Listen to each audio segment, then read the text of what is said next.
ایک مظلوم باپ نے دہائی دی ہے کہ آج کل نوجوان بچوں کو امیر بنانے کا لالچ دے کر ڈیفنس، بحریہ اور کلفٹن جیسے علاقوں میں عالی شان آفس بنا کر ان کو ایک مہینے تک اس میں غیر قانونی ٹریڈنگ یا آن لائن چوری چکاری اور لوٹ مار وغیرہ کی ٹریننگ دی جاتی ہے، جو بظاہر قانونی طور پر درست کام کے پردے میں چھپی ہوتی ہے۔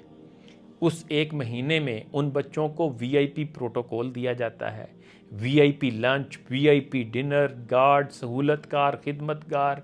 فل اے سی ہال میں رکھا جاتا ہے۔ بچوں کو گھیرنے کے لیے ان کے ایجنٹ گھومتے رہتے ہیں، ان کو سٹارٹ میں ڈمی اکاؤنٹ بنا کر سکھاتے ہیں، پھر جب وہ سیکھ جاتے ہیں تو ان کا بینک اکاؤنٹ اوپن کرواتے ہیں۔ وہ نوجوان تو ہواؤں میں اڑتا محسوس کرتا ہے، پھر اس بچے کی چیک بک سے 4 یا 5 بلینک چیک سائن کروا کر اپنے پاس رکھ لیتے ہیں۔ اس کے بعد ان کے اکاؤنٹ میں ڈالر جمع کروائے جاتے ہیں اور ان کو جو ٹریڈنگ کا کام سکھایا گیا ہوتا ہے اس ٹریننگ کو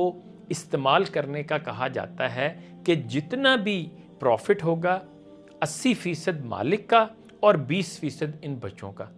اس ٹریڈنگ اکاؤنٹ کا مکمل کنٹرول مالک اپنے ہاتھ میں رکھتا ہے۔ جب تک نفع ہوتا رہتا ہے وہ اپنا نفع خود نکال لیتا ہے، اور جب نقصان شروع ہوتا ہے تو شروع میں مالک کہتا ہے کہ کوئی بات نہیں، میں اور پیسے ڈلوا دیتا ہوں۔ اگر مالک چاہتا تو اس کو وہیں روک لیتا اور مزید نقصان سے بچاتا، لیکن ان کے پلان کچھ اور ہوتے ہیں۔ جب نقصان سے گھبرا کر کوئی بچہ کام چھوڑنے کی بات کرتا ہے تو اس کے چیک میں اپنے نقصان کی رقم لکھ کر، بلکہ اس سے کہیں زیادہ رقم لکھ کر، اس چیک کو بینک میں باؤنس کروا کر اس چیک پر اس نوجوان کے خلاف ایف آئی آر درج کروا دیتا ہے۔ اس نوجوان کے گھر والوں کو الگ تنگ کیا جاتا ہے اور ذہنی ٹارچر کیا جاتا ہے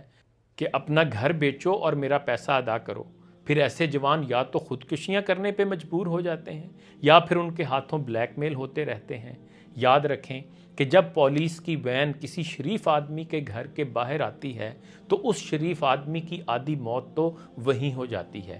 ایسے ہی ایک نوجوان کے والد کا کہنا ہے کہ میرے ساتھ بھی ایسا ہی ہوا۔ پولیس کے ساتھ کچھ سادہ کپڑوں میں ملبوس لوگ بھی گھر پر آئے، مجھے زد و کوب کیا، تشدد کیا، میرے دوسرے بچوں کو مارا، گھر کی عورتوں بہو بیٹیوں کو ہراساں کیا، گھر کا سارا سامان تہس نہس کر دیا۔ میری ارباب اختیار سے گزارش ہے کہ خدارہ اپنے اختیارات کو استعمال کرتے ہوئے ایسے مظلوم جوانوں کو خودکشیاں کرنے سے بچائیں اور ان کے والدین کو اس ذہنی اذیت سے بچائیں، اور اس غیر قانونی ٹریڈنگ کا کام کرنے والوں کو قانون کی گرفت میں لائیں۔ انشاءاللہ جن ارباب اختیار نے اس کار خیر میں حصہ لیا، میرا ایمان ہے کہ وہ دنیا و آخرت میں ضرور سرخرو ہوں گے۔ اگر کسی کے دل میں تھوڑی سی بھی ہمدردی ہو تو وہ اپنے نوجوان بچوں کی نگرانی بھی کریں،